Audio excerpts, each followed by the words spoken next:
हाँ जी बेटा, तो हम बात कर रहे थे मेरे बेटा जी बैड डेट की जनरल एंट्री की। बैड डेट की जनरल एंट्री होती क्या है, आप सभी को तो पता है कि बैड डेट का मतलब क्या होता है मेरे बेटा जी। बैड डेट का मतलब होता है पैसे का मर जाना, मतलब पैसा मर गया हमारा। बात क्लियर हुई नहीं हुई? पैसा मर गया हमारा, पैसा डूब गया, डेटर पैसा लेके भाग गए। अब मुझे सिर्फ इतनी सी बात बताना मेरे बेटा, सिर्फ और सिर्फ इतनी सी बात बताना कि मैंने आपको रूल लगवाए थे, debit the receiver, credit the giver, debit what comes in, credit what goes out, debit all expense, credit all income. बात क्लियर हो गई? Debit the receiver, credit the giver, debit what comes in, credit what goes out, debit all expense, credit all income. ये rule लगवाए थे। और मैंने बोला था कि जब भी आप ये रूल लगाओगे हमेशा अपने आप को बिजनेस मानोगे, बिजनेस मानोगे, और बिजनेस मानते हुए कभी भी खुद को रिसीवर गिवर की कैटेगरी में नहीं डालोगे। तो पहली बात तो इस बैड डेट के नियम में, इस बैड डेट के रूल में, इस बैड डेट के रूल में कोई रिसीवर नहीं है और कोई गिवर नहीं। कट मारो, हमारे पास कुछ आ नहीं रहा, बट हमारे डेटर हमारे पास से जा रहे हैं। बेटा डेटर कौन होते हैं? वो बंदे जिनसे मुझे पैसा लेना है, यानी कि मेरी एसेट होते हैं। ठीक है, अब वो बंदे मेरा पैसा लेके भाग गए तो यानी कि मेरे पास से मेरी एसेट चली गई। डेटर कौन है? मेरी एसेट। और अगर वो पैसा भाग गया, मतलब डेटर भाग गए हैं पैसा लेके, तो मैं क्या बोलूंगा? मेरे पास से मेरी एसेट चली गई, यानी कि गोज आउट।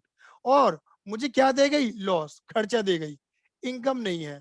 तो एक तरीके से जब मैंने बिजनेस बन के रूल लगाया, मैं बोलूंगा मेरे पास से डेटर जा रहे हैं, मेरी एसेट जा रही है, goes out, no receiver no giver, कुछ आ नहीं रहा मेरे पास, खर्चा, खर्चा है, लॉस है, मेरा पैसा मर रहा है, इनकम नहीं है।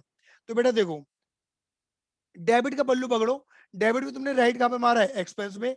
और एक्सपेंस का नाम क्या है? एक्सपेंस का नाम लिखो bad debt, bad debt account debit, bad debt account debit.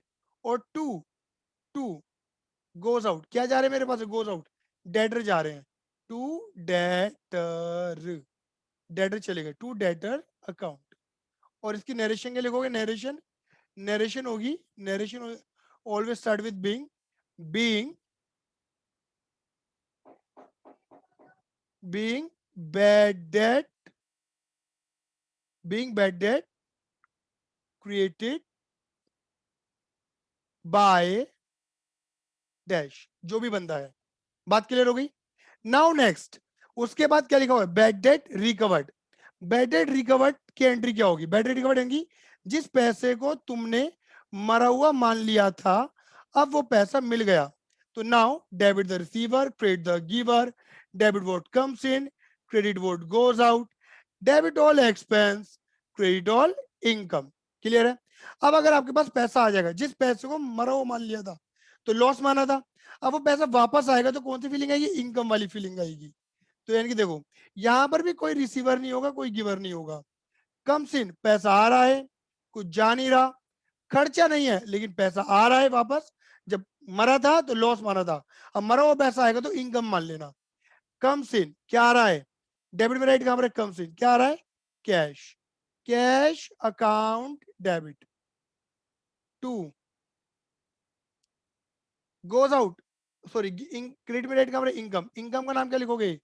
To bad date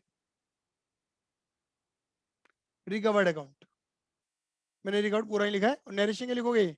being bad debt recovered from, being bad debt recovered from बंदे का नाम। ये एंट्री मेरे बेटे जी बैड डेट और बैड डेट रिकवर्ड की।